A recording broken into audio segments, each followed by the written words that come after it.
नमस्कार, स्वागत है आपका। पीटीसी न्यूज़ हरियाणा देख रहे हैं आप। मैं हूं आपके साथ धर्म प्रकाश। बुलेटिन की शुरुआत करेंगे और शुरुआत आज दिग्विजय चौटाला के उस बयान के साथ जिसमें दिग्विजय चौटाला ने हरियाणा में दुष्यंत चौटाला को अगला मुख्यमंत्री बनाने के लिए लोगों से समर्थन मांगा है। दिग्विजय चौटाला ने चरखी दादरी में यह बयान दिया है। दिग्विजय ने कार्यकर्ताओं को संबोधित करते हुए कहा कि इस बार के चुनाव में जननायक जनता पार्टी को 45 से भी ज्यादा सीटें मिलेंगी और केजरीवाल की पंजाब जीत की तरह ही जेजेपी हरियाणा में जीत दर्ज करेगी और इसके लिए उन्होंने जनता से सहयोग की अपील की।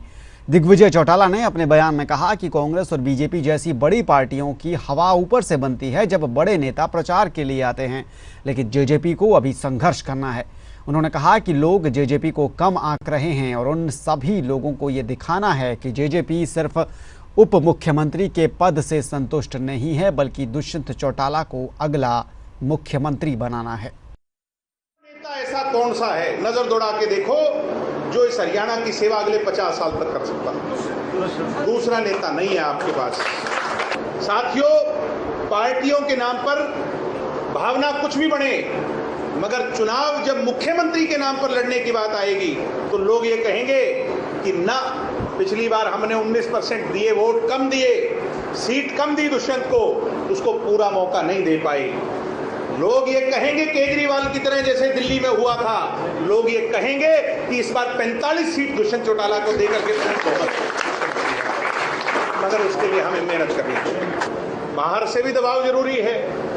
राजस्थान में जब यूं दिखेगा दूसरे लोगों को, भैया वहां भी इतने ताकतवर है, तो यहाँ अपने आप आपका तोल तराजू में आपको ताकत मिलेगी साथियों। और ये बड़ी पार्टियां जो है ना जी, कांग्रेस हो बीजेपी हो, इन पार्टियों की तो ऊपर से जैसे हवा बनती है, कभी सोनिया की बनी तो हुड्डा का दाव लग गया, आज मोदी जी की है तो नीचे औरों का दाव लग गया, मगर अपनी पार्टी का दाव नहीं लगेगा।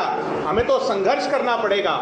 और मैंने दुष्यंत जी से कहा है, भाई कोविड में 2 साल बीत गए, हम लोगों से नहीं इतना रूबरू हो पाए और जो अपना संपर्क था, एकपन था, वो नहीं बन पाई बात। अब 5 तारीख के बाद गांव दर गांव दोबारा से जो पार्टी के नेता हैं वो जाना शुरू करेंगे। हम स्वयं आप लोगों के बीच में गांव-गांव जाकर अपने कार्यकर्ताओं को संभालेंगे।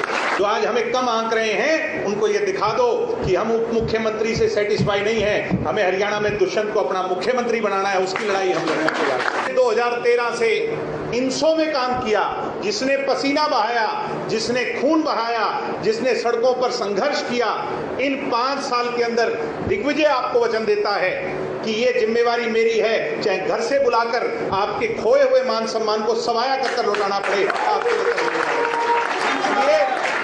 संगठित हो जाओ, एक हो जाओ और राजस्थान के अंदर झंडा गाड़कर उसे अपनी ताकत वहां से शुरुआत उसकी करो और फिर आगे हरियाणा के अंदर मिशन 2024 की ओर अग्रसर हो जाओ। राष्ट्रपति द्रौपदी मुर्मू के खिलाफ की गई टिप्पणी को लेकर प्रदेश बीजेपी नेताओं और पार्टी कार्यकर्ताओं में काफी गुस्सा है। कांग्रेस नेता अधीर रंजन चौधरी के बयान के विरोध में प्रदेश भर में अलग अलग जगहों पर बीजेपी ने प्रदर्शन किए हैं। 4 तस्वीरें आपको हरियाणा की अलग अलग जगहों की हम दिखा रहे हैं। हिसार में विरोध प्रदर्शन के बाद मंत्री कमल गुप्ता ने कहा कि ये बहुत ही दुर्भाग्य की बात है कि देश की राष्ट्रपति के लिए कांग्रेस के नेता ऐसी अशोभनीय भाषा का इस्तेमाल करते हैं। वहीं यमुनानगर में भी बीजेपी कार्यकर्ताओं ने कांग्रेस नेता के खिलाफ जमकर नारेबाजी की। यहां प्रदर्शन के दौरान बीजेपी विधायक घनश्याम दास अरोड़ा ने अधीर रंजन चौधरी पर निशाना साधा और कहा कि कांग्रेस नेता ने राष्ट्रपति के खिलाफ टिप्पणी कर गलत मानसिकता का परिचय दिया है। उधर फतेहाबाद और भिवानी में भी बीजेपी कार्यकर्ताओं ने कांग्रेस नेता अधीर रंजन के खिलाफ रोष प्रदर्शन करते हुए उनका पुतला फूंका और राष्ट्रपति के इस अपमान पर कांग्रेस नेता से माफी मांगने की बात कही है। कांग्रेस का नेता अधीर रंजन चौधरी ने जिस तरह से आज बयान दिया लोकसभा के अंदर, ये बेहद शर्मसार है और पूरे देश को इससे मुझे लग रहा है कि धक्का लगा है, क्योंकि एक ऐसा बयान है जो देश का सबसे बड़ा लोकतंत्र जो हिंदुस्तान कहलाता है, उस लोकतंत्र में महामहिम राष्ट्रपति के खिलाफ इस तरह की टिप्पणी करना, इस तरह की बात करना, वो भी संसद के अंदर इस तरह की बयानबाजी करना बेहद ही शर्मनाक है और हम इसकी कड़े शब्दों में निंदा करते हैं और कांग्रेस से ये मांग करते हैं कि कांग्रेस की नेता आदरणीय श्रीमती सोनिया गांधी वो माफ़ी मांगे और कांग्रेस के नेता अधीर रंजन चौधरी भी स्वयं खुद माफ़ी मांगे राष्ट्रपति से और पूरे देश से। तो उन्होंने क्या बोला और उस बोलने के बाद क्या कह रहे हैं कि मेरे से कोई गलती नहीं हुई, चूक हुई है और मैं माफ़ी नहीं मांगूंगा। और आज एक और नया शब्द भी कह दिया, वो आपको बताना चाहता हूँ मैं कि मैं इन पाखंडियों के साथ लोकसभा के सदस्यों को पाखंडी कह रहे हैं वो, कि इन पाखंडियों के सामने मैं माफ़ी नहीं मांगूंगा। मैं राष्ट्रपति जी के पास जाऊंगा, उनसे जाके माफ़ी मांगूंगा। तो संसद के अंदर ऐसी भाषा बोलना, किस प्रकार से एक सबसे बड़े लोकतंत्र, जो विश्व का सबसे बड़ा लोकतंत्र है, उसकी ध्वजियाँ उड़ाई जा रही हैं। कांग्रेस पार्टी आज सोच रही है कि हम खत्म होते जा रहे हैं दिन पे दिन, और आज वो समय आ पार्टी का नामो निशान भारत में खत्म होने वाला है। इसी क्षेत्र से आई और पूरे राष्ट्र की प्रथम महिला हमारी बहन राष्ट्रपति, और उसको कोई व्यक्ति जानबूझकर राष्ट्रपत्नी कहे, इससे बड़ा देश का दुर्भाग्य नहीं हो सकता और इससे बुरी कोई मानसिकता नहीं हो सकती। संविधान का सर्वोच्च पद है, सर्वोच्च संवैधानिक पद है राष्ट्रपति। और राष्ट्रपति चुने जाने के बाद राष्ट्रपति महोदय के बारे में इस प्रकार का घृणित बयान देना या उनके बारे में इस प्रकार के शब्दों का प्रयोग करना, ये बिल्कुल बहुत अधिक विरोधी मानसिकता का परिचय दिया है। कांग्रेस के वो एक सांसद के साथ साथ कांग्रेस के सदन में विपक्ष के नेता भी हैं। यहीं से उनकी मानसिकता पता चल जाती है कि एक गरीब महिला, एक आदिवासी महिला अगर देश के सर्वोच्च पद पर आती है तो किस प्रकार की घबराहट उनके अंदर आ जाती है। अगली खबर यमुनानगर से, जहां पर कस्बा जठलाना में साल 1947 से बने एक गुरुद्वारे को लेकर विवाद छिड़ा हुआ था। इस गुरुद्वारे पर हाल ही में मुस्लिम पक्ष द्वारा हक जताया गया था, जिसके बाद ये मामला कोर्ट में पहुंचा और कोर्ट ने मुस्लिम समुदाय के पक्ष में फैसला सुना दिया। ऐसे में प्रशासन की टीम जब गुरुद्वारा परिसर में कोर्ट के फैसले पर अमल करवाने के लिए पहुंची तो मौके पर हंगामा हो गया।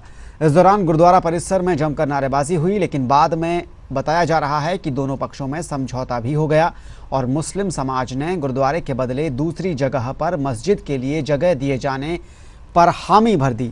इस मुद्दे पर किसी भी पक्ष ने ऑन रिकॉर्ड हालांकि कुछ नहीं कहा है, लेकिन इस बातचीत के बाद मौके पर मामला शांत जरूर हो गया। मुद्दा ये था जी अपना कि आज इन्होंने मुस्लिम समाज ने जो वक्फ बोर्ड को एप्लीकेशन लगाई हुई थी कि हमें कब्जा दिया जाए, इसके बारे में कब्जा तब दिया जाता है जो आपकी ऑलरेडी यहाँ पे 8 मस्जिदें चल रही हैं।